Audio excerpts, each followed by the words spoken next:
There he is. We got it going. All right, we're live. Week 2, top 7, MEP'S. And what else would I play but Biggie? Because James Collins isn't watching this production. All right, buddy. Let me loan down the tunes here. How's it going? You good? I'm elite. Oh, Jesus Christ. Don't start with the PJ Fleck psychobabble already. Before we get started. No, there it is. I know the Young Husky Wolfpack and the Pooping Friends Network are very, very fond of that. First of all, love the Cal swag. Tom Ace t-shirt. Yes. SMU hat. Chad Morris has got me back ponying up. I'm ready. Yes. They got destroyed in the second half, but hey, baby steps. We can't all, first week isn't going to be the best, but hey, more points in that first half than all of September last year. I was going to say more than the whole year, but yeah. So let me get to the picks quick. Then we'll talk some Cal. We'll talk some San Diego State. I'm sure Blaisdell's going to be pissed that he's not on here to defend his Aztecs because there's a bear raid coming to town this weekend. And I'm going to go easy on them because they are kind of a surrogate team of mine. I know. You root for them. But they are going to be underneath the back tires of the machine that is Cal. All right, let's do these real quick. 4-3 last week in the picks, solid. Probably shouldn't have went with Old Dominion. Second thoughts on that one. But they can score, and you're partial to high scoring. I am. That weakness. And the fact that Emu scored 34 points is probably the biggest upset of week 1. I don't care what anybody says. So number 7 pick. This is a little bit of a hate pick. I'm taking Western Kentucky against Louisiana Tech on Thursday night at Western Kentucky. Okay. Louisiana Tech, everybody's high on them right now because of Jeff Driscoll. Just think about that for a second.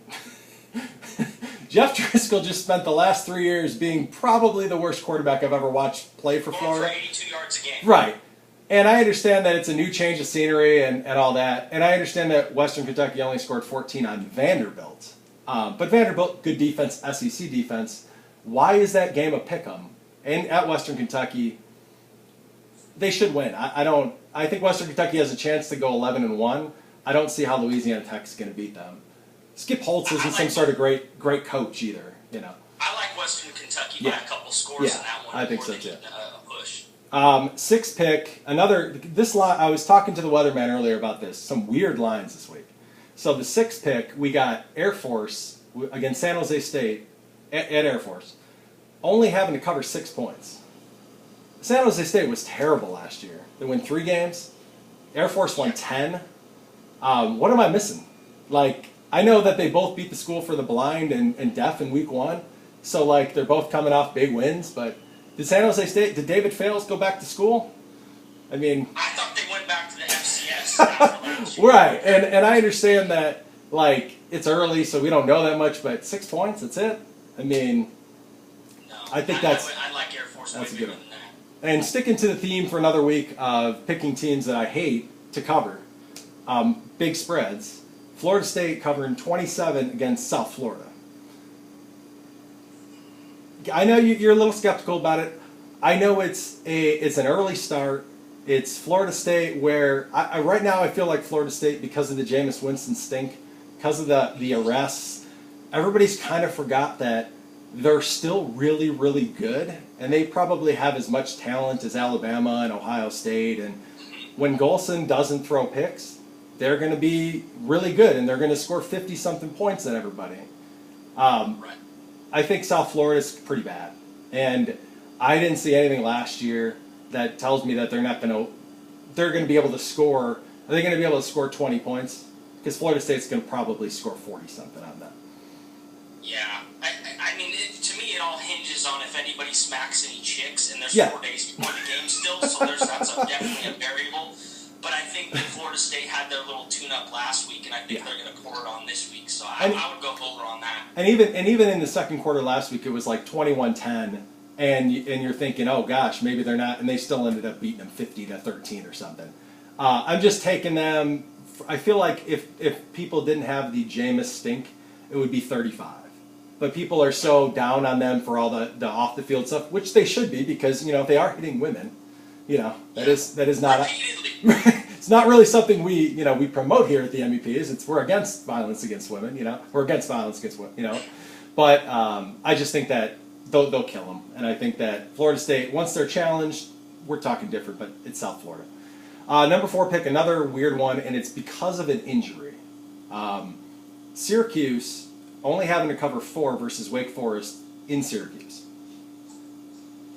Wake Forest can't score them. Right, and I understand Syracuse lost their quarterback, but last year they beat them 30-7. If the game would have been 40-30 or something, but Wake Forest couldn't score on them last year. How is Wake Forest going to score more than 13, 16 points? So is a backup quarterback on Syracuse going to have to put up 20 points to cover this?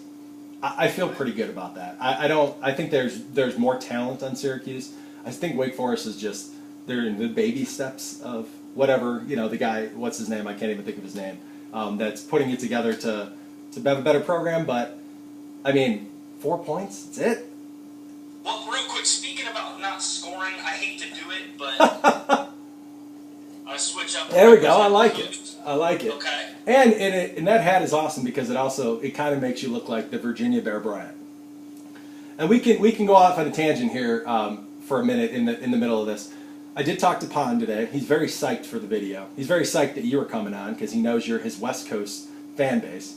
He did tell me that he met Ricky Jarrett from the HBO show Ballers out in Cali, so that was a good celebrity. I think it's Denzel's kid, who told him he had an excellent beard. So to somebody like Pond, who loves his beards and his bingo and his truck, he's pretty pumped up about that. He is going to bingo tomorrow to do the pull tabs. I don't know if I'm going. I'm going to go with him at some point. The heist the old women that can't remember the numbers. Hey, he said he was 3 numbers from getting $3,000 last week, and that money's going to be his one day. So, but they did have an incredible fake punt that he was involved with. On the replay, it looks like he might have whiffed the guy. On second and third explanation of him today, he let me know that he actually was trying to block an additional guy that wasn't his guy. So the fact that he missed him is kind of irrelevant. Because he was trying to do more. Right, he was trying to go above and beyond his responsibility. I thought the design of the play was all wrong because it's all about getting Pond in space. I know. And his speed and athleticism on display. He had 10 touchdowns for me in NCAA 14. I don't know what people are missing. But, yeah. So, real quick, third, one of the top 3 screwy lines of the week, and I took them all. So, the third one is Arkansas covering 21 at home versus Toledo. The same Toledo team that last week played a half with a 1AA and was losing, and before Lightning stopped the game. They don't have their best running back. I can't think of his name. Is Kareem Hunt. He's out. He's suspended. Arkansas and Bielema, if we know nothing about Bielema for the last 10 years, is when he plays bad teams like he did we weren't even a bad NIU team last year, and he drilled us by 40. He won't call off the dogs. They will run their stuff, and they will obliterate whoever they can. In the fourth quarter, they were running up the score, on UTEP last week. They're going to kill them. Maybe Toledo in 3-4 weeks. Maybe they hang with them a little more, but this early in the season without their best player, I don't see it. Probably the screwiest line of the week. Minnesota is going to Colorado State. Colorado State, new coach, new quarterback. Minnesota looked pretty good last week. If they had a better play caller, they probably would have won the game. But Minnesota only needing to cover 5.5 points at Colorado State. I know people don't love Jerry Kill. The MEPs loves Jerry Kill. We wish him the best. The fact that he didn't end up at somewhere like Iowa, makes us happy. But 5.5 points, it's kind of disrespectful for a team I think could win the Big Ten West.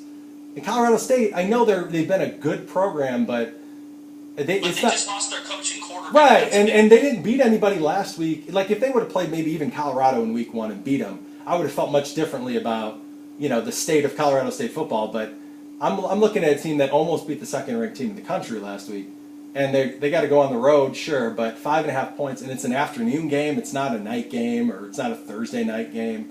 I just think that I did a lot of looking. I couldn't find any reason why it was only 5.5 points, so we're taking.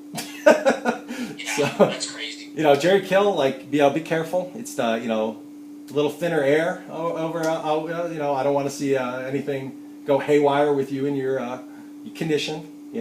If not, our friend Craig, he looks kind of like you. He will take your place. You know, he's probably going to dress like you for Halloween. Again, I'm just going to throw that out there.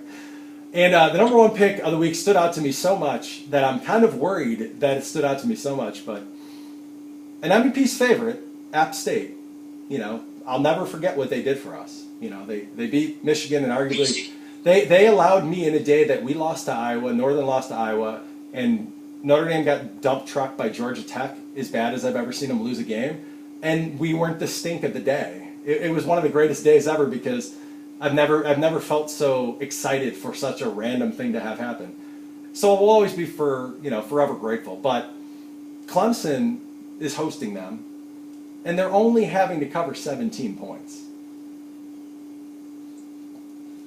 App State, are they going to score 30 points? Because Clemson's probably going to score 40 points on App State.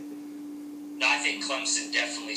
Right. That's what I'm saying. Like I just if it was 27, I probably would have stayed away. But 17 is nothing. 17 is a good first quarter for Clemson. I mean, Dabo's a nut job. You know, he might. You know, God knows what he'll be doing by the third quarter. You know, he's probably going to be out there preaching whatever God-fearing thing he's pitching these days. You know, he's all about, you know, he doesn't like marriage equality. MEP's all for marriage equality. You know what I mean? But so those stood out to me. Those are my picks. I feel good that we went 4-3 in week 1. We feel excited that there could be a Tequila Sark sighting soon. As far as the it's going down on Friday from whatever. I can't wait. You heard it here first. Friday, Tequila Sark will be exposed. That's probably the best way to do it. I actually kind of wish they would have waited till like the week of the Notre Dame or Cal games, but you know, can't have everything you want. So you mean so they don't beat Cal for a 12th straight year? Yeah, I appreciate that. Well, if you can get a Virginia Tech scandal before the UVA game, I'm all for that too. Yeah, me too. Hey, these things come in. Today, real quick on that coworker, he places a bunch of bets talking about the Ohio State game, and he's talking about Ohio State beating Virginia, and I felt the fire burn up inside my belly. I'm like, it was Tech, it was not Virginia. Oh, sorry, absolutely. I've a couple things from that game real quick. Ohio State didn't even play well and still scored 42 points.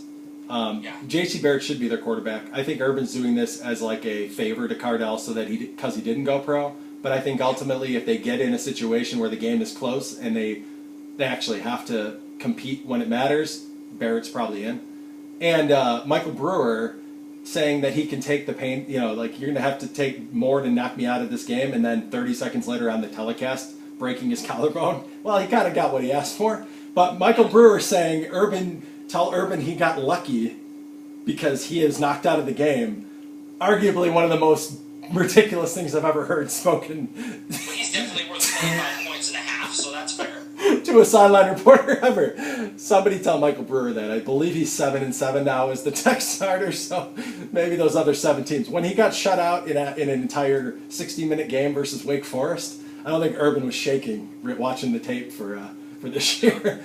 So give me a little bit about Cal. I mean, our viewers were very NIU, Michigan, Big Ten, Notre Dame. We all know Jared Goff, so give me somebody to look for. We got the Aztecs at the Bears this Saturday. And we'll give you a little insider info. Grambling came to town, obviously an FCS team, not athletically up to par. No. They run a 3-3-5, which is the same Rich formation that San Diego State runs. Rich Rod's D, right? The old D, the one that didn't work, right? Yeah, the Castile just runs it, and he rushes 3 and drops 8. Rocky Long runs it better than anybody. He has so much deception. He shoots gaps. Blaisdell loves that. Yeah. Grambling did the same thing, and they kind of caved the pocket in. They didn't necessarily hit Goff, but they made him uncomfortable. Okay. Our O-line's a little bit inexperienced, so I think that the Aztecs can definitely cause some problems. My thing with them is their offense is stuck in second gear, I mean. Okay. And I think that even if they have some success on defense, Cal's going to score 32, and I don't think San Diego State can score 28. They still have the same quarterback from last year? San Diego State? Who is it now? They got a transfer from Kentucky starting. Okay. And then his backup is Jake Rodriguez, who was at Oregon. Oh, okay, yeah, I remember that name, yeah. Well, that's good because the guy they had last year threw the ball like an 8th grader. So I don't think, because San Diego State's their